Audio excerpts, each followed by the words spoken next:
Hello दोस्तों, नमस्कार। D R Verma education में आपका स्वागत है। आज हम भारतीय संविधान के अंतर्गत भारतीय संविधान में कितनी अनुसूचियां हैं और किस अनुसूची में क्या कहा गया है उसको लेकर आए हैं। तो चलिए शुरू करते हैं। भारतीय संविधान में अनुसूचियां। भारत के मूल संविधान में कुल कितनी अनुसूचियां थीं? यानी जब भारत का संविधान बना तो उसमें कितनी अनुसूचियां थीं? तो 8 थीं। लेकिन वर्तमान में कितनी हैं? तो 12 हैं। भारतीय संघ में नए राज्य के गठन का प्रावधान किस अनुसूची में किया गया है? तो इसका उल्लेख भारतीय संविधान के प्रथम अनुसूची में किया गया है। भारतीय संविधान की प्रथम अनुसूची राज्य के नाम तथा उसके राज्य क्षेत्र का विवरण प्रदान करती है। भारतीय संविधान में 9वीं अनुसूची को किस संविधान संशोधन के माध्यम से जोड़ा गया? तो प्रथम संविधान संशोधन वर्ष 1951 के द्वारा जोड़ा गया। भारत के संविधान की किस अनुसूची में विभिन्न राज्यों में अनुसूचित क्षेत्रों के प्रशासन और नियंत्रण के लिए विशेष उपबंध है? तो इसका उल्लेख भारतीय संविधान के 5वीं अनुसूची में किया गया है।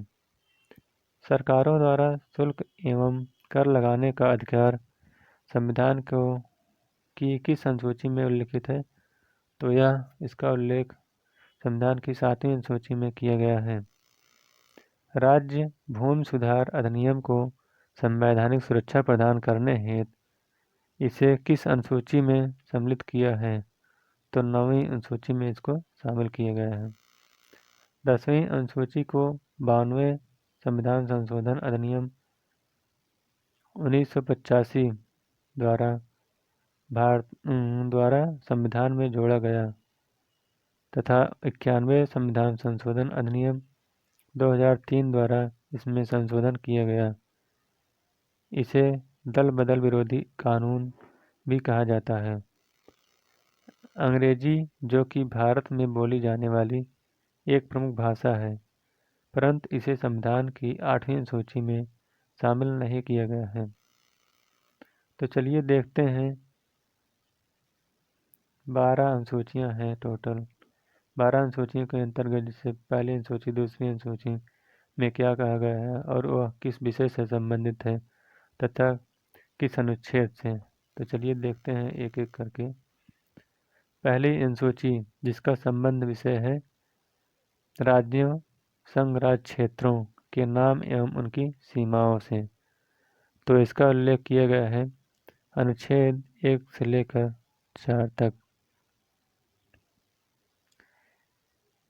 दूसरी अनुसूची में राष्ट्रपति, राज्यपाल, लोकसभा, राज्य विधानसभाओं के अध्यक्ष और उपाध्यक्ष, राज्यसभा, राज्य विधान परिषदों के सभापति और उपसभापति, सर्वोच्च न्यायालय, उच्च न्यायालय के मुख्य न्यायाधीश, भारत का नियंत्रक एवं मालिका परीक्षक, पदाधिकारियों के वेतन भत्तों तथा पेंशन से जुड़े प्रावधान किए गए हैं, जिसका अनुच्छेद है अनुच्छेद 59(3), 65(3), 75(6), अनुच्छेद 97, 125, 148(3), 158(3), 164(5), 186 तथा 221 से संबंध रखता है।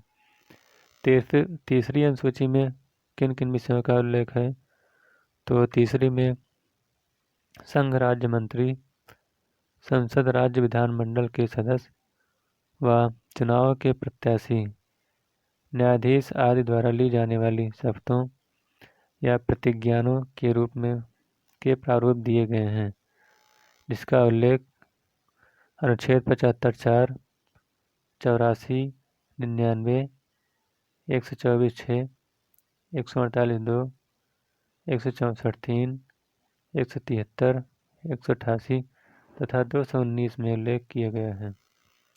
चौथी अनुसूची में राज्यों और संघ राज्य क्षेत्रों के लिए राज्यसभा में स्थानों का आवंटन का उल्लेख किया गया है, जिसका संबंध अनुच्छेद 4A तथा 82 में उल्लेख किया गया है।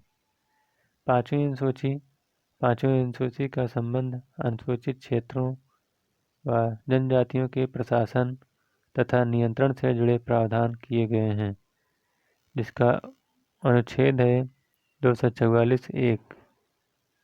छठी अनुसूची का संबंध असम, मेघालय, त्रिपुरा और मिजोरम राज्यों के जनजातीय क्षेत्रों के प्रशासन से संबंधित उपबंध, जिसका अनुच्छेद है 244(2), 275(1) के अंतर्गत किया गया है।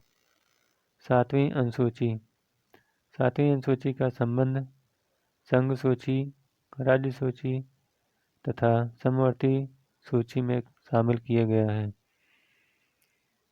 जिसका संबंध अनुच्छेद 246 से है। आठवीं अनुसूची में संविधान द्वारा मान्यता प्राप्त 22 भाषाओं का उल्लेख किया गया है, जिसका अनुच्छेद 344(1) तथा 351 में है। नवीं अनुसूची में इसमें भूमि सुधार व जमींदारी उन्मूलन से संबंधित अधिनियम, नियम, विनियम आदि जिन्हें न्यायिक पुनरावलोकन से बचाने के लिए इसमें सम्मिलित किया गया था, जिसका संबंध अनुच्छेद 31(ख) से था। 10वीं अनुसूची इसमें दल बदल के आधार पर संसद और विधानसभा के सदस्यों की निरर्थकता से संबंधित उपबंध किए गए हैं, जिसका उल्लेख अनुच्छेद 102(2) एवं 191(2) के अंतर्गत किया गया है। 11वीं अनुसूची में पंचायतों की शक्तियां व उत्तरदायित्व निर्धारित किए गए हैं, जिसका संबंध अनुच्छेद 243(6) से 6 तक है। 12वीं अनुसूची में नगरपालिकाओं की शक्तियां व उत्तरदायित्व निर्धारित किए गए हैं, जिसका संबंध अनुच्छेद 243(ब) से है। तो इस प्रकार से भारतीय संविधान की प्रमुख अनुसूचियां समाप्त होता हुआ। अगर ये वीडियो आपको अच्छा लगे तो वीडियो को लाइक, शेयर और चैनल को सब्सक्राइब करिएगा। Thank you.